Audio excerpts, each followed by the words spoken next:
बताएं आखिरी घंटे के बड़े सवाल। आखिरी घंटे के बड़े सवालों में सबसे पहले तो ये कि बाजार में इतनी बढ़िया जो तेज़ी बनी है, इसकी क्या कुछ खास वजह है, क्यों इतने तेज़ी से दौड़े हैं हमारे बाजार। इसके अलावा किन लेवल्स के नीचे क्रूड और आ जाए तो तेज़ी और बढ़ जाए, क्योंकि क्रूड के साथ ही तेज़ी बनती दिखी है। निफ्टी 24,000 और बैंक निफ्टी 57,000 के ऊपर बंद होने में कामयाब होगा या नहीं, ये भी जानना समझना आपके लिए है ज़रूरी।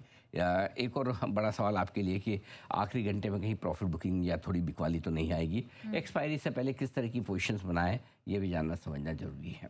मजबूत सपोर्ट कहाँ पर शिफ्ट होता दिख रहा है बाजार का, और किन लेवल्स के ऊपर बंद होने पर कल के लिए और तेज़ी की पोजीशन बनाकर जाना चाहिए, और किन लेवल्स के आसपास इंट्राडे में अगर आपको कोई पोजीशन हल्की करनी है, या तो सुबह खरीदा या कल शुक्रवार को रिकवरी में खरीदा, या फिर पुरानी फंसी हुई पोजीशन है जिसे अगर आप थोड़ा हल्का करना चाहते हैं तो वो कौन से लेवल्स हो सकते हैं जिनमें करनी है। ये सारे के सारे सवालों के जवाब आपके लिए तैयार है नेहा जी। वाकई में हम देखते हैं कि जब मजबूती रिकवरी आती है, सवालों की संख्या थोड़ी सी यहाँ पर कम हो जाती है। नेवरदलेस अरे मंदी में सवाल बहुत आते हैं, तेजी में तो सबको पता है, मतलब एब्सोल्युटली। चलिए सर, वो सबसे कई बार हम मार्केट में कहते हैं कि मंदी में सब रिसर्च एनालिस्ट हो जाते हैं, तेजी में सब fund manager. Fund manager, exactly, very well said.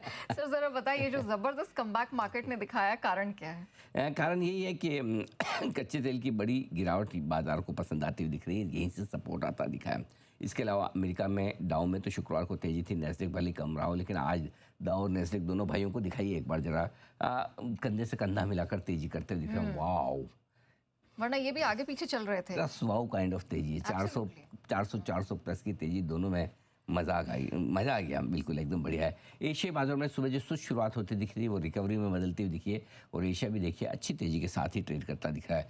रुपये ने कमाल किया है, आज लग ही रहा था, हम सुबह बात भी कर रहे थे कि करेंसी एकदम सही वक्त पर करेंसी के लिए दाम घटे हैं कच्चे तेल के, और 70 पैसे के वाकई में बड़े दिनों के बाद 65-70 पैसे की रिकवरी डंग की आई थी, वो बहुत बढ़िया था। ठीक है, विक्स में तेज़ गिरावट होती दिखी, जिसका जिक्र हमने सुबह ही किया था। कल भी आप जब शुक्रवार को भी आप पूछते थे, ये तो विक्स बड़ा ऊपर आ गया, मैंने कहा टेंशन मत लीजिए, 1440 के कहा था कि बड़ी गिरावट दिखी। आज सुबह भी अपना व्यू ये था कि आज का आपका विक्स वापस कमज़ोर हो जाएगा, 7% तो वो कंफर्टेबल हो ही गया है। और शुक्रवार को भी हमने डरने नहीं दिया कि 1440 1480 की रेंज बहुत इसकी बड़ी रुकावट की, 1477 का हाई बनाया था, वापस नीचे आ गया, तो टेंशन नहीं है। अगर विक्स पे इतनी ग्रिप हो गई है ना, इसको ये कितना ही वॉलेटाइल हो जाए, ये अपनी रेंज से बाहर नहीं जा सकते, इसको हमने पकड़ के रखा हुआ है। टेंशन नहीं है। क्रूड, अब क्रूड में जो दिख रहा है, अब आज कई बार लोग सुबह से क्रूड को लेकर परेशान भी रहे, कौन सा क्रूड लेकर कितना गिरा वो समझ नहीं आ रहा है।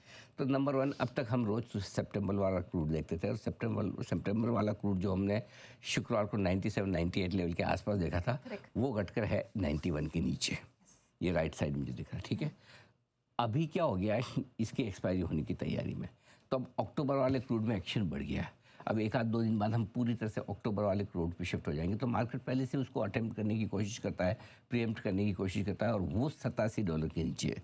तो आज ऐसा देखेंगे तो $6-7 का नुकसान क्रूड में हुआ है। अगर आप सितंबर का देखेंगे, और अक्टूबर में देखेंगे तो अल्टीमेटली 1-2 दिनों बाद आपको क्रूड $87-88 के आसपास दिख सकता है, जो कि आपके कंफर्ट वाली रेंज में। ये दूसरी चीज़ें। इस बीच घरेलू फंड ने 5,000 करोड़ प्लस की खरीदारी की। इस महीने की एक दिन की कैश की सबसे बड़ी खरीदारी आई है घरेलू फंड्स की, उससे सपोर्ट मिला है। बाजार 5 दिन तक एक तरफा गिरने के बाद ओवर सोल्ड थे। शुक्रवार को हमने ताल ठोक के बोला था कि आप खरीदारी कीजिए निफ्टी में जी।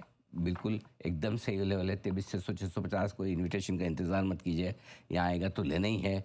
सेम बैंक निफ्टी में भी बताया था, 55,957, 55,956, 250 की रेंज में, 225 की रेंज में लेना ही लेना है। और एग्जैक्टली उन्हीं लेवल से शुक्रवार को भी आपको रिकवरी मिली, और आज भी तगड़ी तेजी होती थी। नीचे से निफ्टी 400 पॉइंट रिकवर दे गया, और क्या चाहिए आपको। बैंक निफ्टी करीबन यहाँ नीचे के लेवल से करीबन 1300 पॉइंट की रिकवरी दे चुका है, शुक्रवार के लो से सोमवार के हाई तक। तो बहुत बड़ी एक्शन है। मिड कैप स्मॉल कैप शेयरों में शुक्रवार को रिकवरी आई थी, आज तेजी हुई है, 1% से ज़्यादा दोनों इंडेक्स ऊपर है आपके। इससे ज़्यादा क्या चाहिए। मिड कैप सेलेक्ट और स्मॉल कैप देख लीजिए, बढ़िया तेजी वहाँ बनती दिख रही है। और सबसे बड़ी बात है कि आज की तेजी ब्रॉड बेस्ड है, न सिर्फ लार्ज कैप मिड कैप में है, बल्कि तेजी मिड कैप स्मॉल कैप में भी, और बल्कि तेजी आपके लिए सभी सेक्टर्स में है। ये बड़ी बात है। नहीं तो क्या होता है, कभी कभी वो कहते हैं कि चांद में भी दाग आप ढूंढ ही लेते हैं, वैसा हाल का ओ ये सब तो ठीक है, ये 2 सेक्टर आज नहीं चल रही है, 1 सेक्टर नहीं चल रहा है, ये बहुत नीचे है। लेकिन आज ऐसी कोई कंप्लेन ही नहीं है, एक भी सेक्टर ऐसा नहीं है स्पेशली 200-250 पॉइंट की तेजी निफ्टी में बहुत बड़ी तेजी नहीं होती, लेकिन अगर 200 पॉइंट की तेजी में भी अगर सारे सेक्टर हरे निशान में दिखे तो ये बड़ी बात है। यहाँ तो कुल मिला के बहुत अच्छा एक्शन बाजार में आज बनता दिख रहा है सोमवार की सुबह। इनफैक्ट शुक्रवार आज तो फिर भी आप कह सकते हैं काफी हद तक सुबह को क्लैरिटी मिल चुकी थी, लेकिन शुक्रवार का दिन बहुत ही ट्रिकी था और उस दिन हमने आपको खरीदारी की बोल्ड कॉल भी दी थी। तो खैर आपको बता दें कि हमने डराया नहीं और बिल्कुल दर्शकों का भरोसा हम बनाकर चले और आप देखिए कितनी अच्छी स्ट्रेंथ दिखी। अच्छा सर, ये तो पॉजिटिव्स हो गए, लेकिन अब रिस्क क्या बचा है मार्केट में? रिस्क है, हमेशा रिस्क रहती है। देखिए रिस्क जब तक आप शेयर ना खरीदें, आप कोई पोजीशन ना लें, तभी तक रिस्क नहीं है। पोजीशन लेती दुनिया भर की रिस्क आपके सर पे मंडराने लगती, चाहे आप लॉन्ग या शॉर्ट, राइट। अब रिस्क क्या है? रिस्क में देखिए, चूंकि बाजार तेज है तो मैं लॉन्ग वाली रिस्क बताऊंगा, बाजार की तेजी को लेकर रिस्क बता रहा हूँ। पहली तो ये कि रुकावट की रेंज के करीब पहुंचे, जो कि 24,125 की रेंज है। इस रेंज में कहीं कहीं रुकना चाहिए निफ्टी, करेक्ट। अभी 24,000 पे ही रुक जाता है या 24,125 तक जाता है, वो देखने वाली बात है। बैंक निफ्टी के लिए भी 57,300 57,550 रुकावट की रेंज है, क्योंकि आपको याद होगा 57,550 के आसपास मल्टीपल सपोर्ट लेयर वहाँ से टूटा था, करेक्ट। और 57,300 के आसपास जो अब 57,400 आ गया है, बेसिकली 57,400 पर आप बैंक निफ्टी का करीब 200 DMA भी है। सो कहीं कि 57,300 57,550 रेंज को बैंक निफ्टी को भी पार करने में पसीना आएगा। कल मंथली एक्सपायरी है। मंथली एक्सपायरी के बाद थोड़ी वोलेटिलिटी की उम्मीद अगर आप रखें तो गलत नहीं है, और वो वोलेटिलिटी एक ही चीज़ से आ सकती है और वो है एक्सटर्नल फैक्टर, वो है ट्रंप और ईरान। अगर ट्रंप और ईरान के बीच में कुछ बड़ा हो जाए, कुछ ऐसा हो जाए जो ट्रंप बोले ईरान को ना पसंद आए, वापस 3 दिन बाद हमला कर ले, ईरान फिर से करे, और अभी आजकल तो ईरान यूक्रेन के बीच में भी नया नाटक चालू हुआ है थोड़ा सा, तो यू नेवर नो कहाँ ग्लोबल फ्रंट पे कोई आ जाए। लोकल फ्रंट पे चीज़ें ठीक है, ग्लोबल फ्रंट पे कुछ आ जाए, यू नेवर नो। तो ये सारी चीज़ें हैं जो आपके लिए रिस्क के तौर पर हमेशा रहेंगी मार्केट में, चाहे आप लॉन्ग करें चाहे शॉर्ट। ओके सर, आज की रिकवरी के बाद अब कौन से लेवल्स पे फोकस करना है? देखिए बच्चे हुए समय के लिए यहाँ 23,800 23,900 मजबूत सपोर्ट का काम करेगा, और जो पोजीशंस और जो डेटा मेरे पास बन के आए हैं वो भी इस बात की ओर इशारा करने की 23,900 के नीचे बाजार आसानी से जाएगा नहीं, और पूरी संभावना इस बात की क्लोजिंग इसी के ऊपर होनी चाहिए आज की। बैंक निफ्टी पर 56,600 56,825 अब अच्छे सपोर्ट के तौर पर काम करेगा वो बचे हुए समय के लिए। ऊपर में 24,000 24,125 ये 24,000 कर दीजिए इसको, 24,000 24,125 रुकावट की रेंज है, बिल्कुल उसके करीब हम पहुंच रहे हैं, इसी रेंज में पहुंच रहे हैं। 57,300 57,500 प्रॉफिट बुकिंग रेंज है बैंक निफ्टी पर।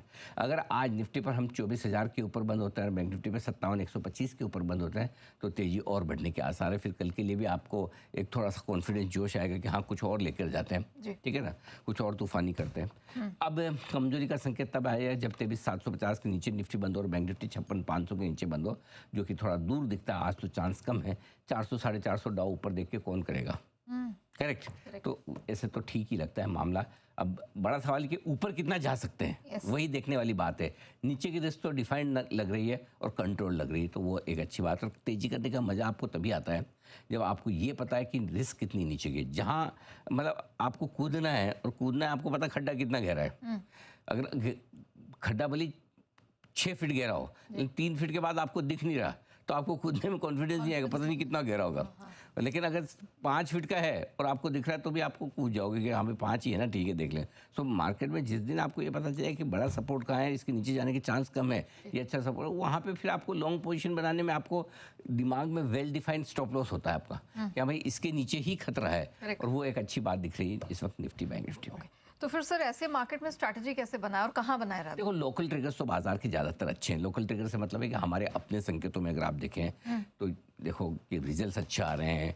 कंजम्पशन वाले शेयरों में देखो क्या भरपूर तेजी बन रही है। फ्लोज के लिहाज से एफआईज का हमने बात की है, डीआईज लगे हुए हैं, एफआईज हल्के से बेच रहे हैं। सो ऐसे में रिस्क सिर्फ एक ही है, ट्रंप के बयानों की और ट्रंप के हमलों की। ऐसे में ट्रेलिंग स्टॉप लॉस के साथ आपको अपनी पोजीशन में बने रहना चाहिए। 3 बजे के पहले अगर हम 24,000 को पार करके निकल कर टिक जाए तो फिर नई शॉर्ट कवरिंग के लिए निफ्टी तैयार होता दिखेगा, जो 24,125 तक जाने की कोशिश करेगा। अब 23,800 23,900 आसानी से निफ्टी पर टूटेगा नहीं, ये मानकर चले। क्रूड की रिकवरी और रुपए की मजबूती दोनों जो एक साथ हुई है आज, दोनों एक साथ जो हुई है, इससे बैंक और रेट सेंसिटिव शेयर तेजी रहेंगे, मजबूती रहेंगे, कोई चिंता की खास बात दिखती नहीं है। ओके सर, बस एक क्लैरिटी चाहिए थी, ये एफआईज की फ्रेश खरीदारी के संकेत दिख रहे हैं? लग तो रहा है, आज की स्क्रीन दिखा रही कि आज की खरीदारी एफआईज की लोकल की नहीं है। उसका रीज़न बताता हूँ कि कोई लेवल से मार्केट नीचे आया ही नहीं है। आप देखिए आज का हाई है निफ्टी का, ये अभी बनाया 23,996 का, अभी उसी पर चल रहा है, 97 हो गया। ये 97 का आज का हाई है एग्जैक्टली, ठीक है। और आज का लो है नीचे में 23,891 का, जो सुबह सुबह आपको दिखा नहीं। सो इफेक्टिवली 23,925 के नीचे हमने इफेक्टिवली ट्रेड नहीं किया। जी। ठीक है, तो ऐसी कोई खास तो कमजोरी हुई नहीं। फर्स्ट हाफ में घंटे आधे घंटे में आपको मौका मिला, वो मिला, आपने उसमें ले लिया, नहीं लिया तो नहीं लिया। ठीक है, सो अच्छी रिकवरी के साथ ही, अच्छी तेजी के साथ ही आप ट्रेड कर रहे हैं। सो 24,000 को पार करने के बाद शॉर्ट कवरिंग और फ्रेश खरीदारी आने के पूरे आसार हैं। आपका सवाल क्या था, माफ कीजिए मैंने ये पूछा कि FIIs की आज फ्रेश खरीदारी तो है? ये इस तरह की खरीदारी जो स्क्रीन पर एकदम आपको है ना, बिल्कुल धीमे धीमे बढ़ती हुई नजर आती है और कोई बड़ा करेक्शन नहीं दिखता, ये FIIs की खरीदारी का संकेत होता है। तो स्क्रीन दिखा रही है FIIs की खरीदारी हो गया। अब वो अलग बात है कि एक्सपायरी के ठीक एक दिन पहले आपको वो खरीदारी कैश में दिखती, फ्यूचर्स में दिखती, डजेंट मैटर, खरीदारी होनी चाहिए। या तो शॉर्ट काटेंगे, और लग रहा है जिस तरह का इंडेक्स स्टेबल है ना, इंडेक्स फ्यूचर्स में शॉर्ट कवरिंग के संकेत आपको साफ नजर आएंगे, और इसमें भी स्पेशली निफ्टी की शॉर्ट कवरिंग मुझे ज़्यादा नजर आ रही है इस वक्त बाजार में।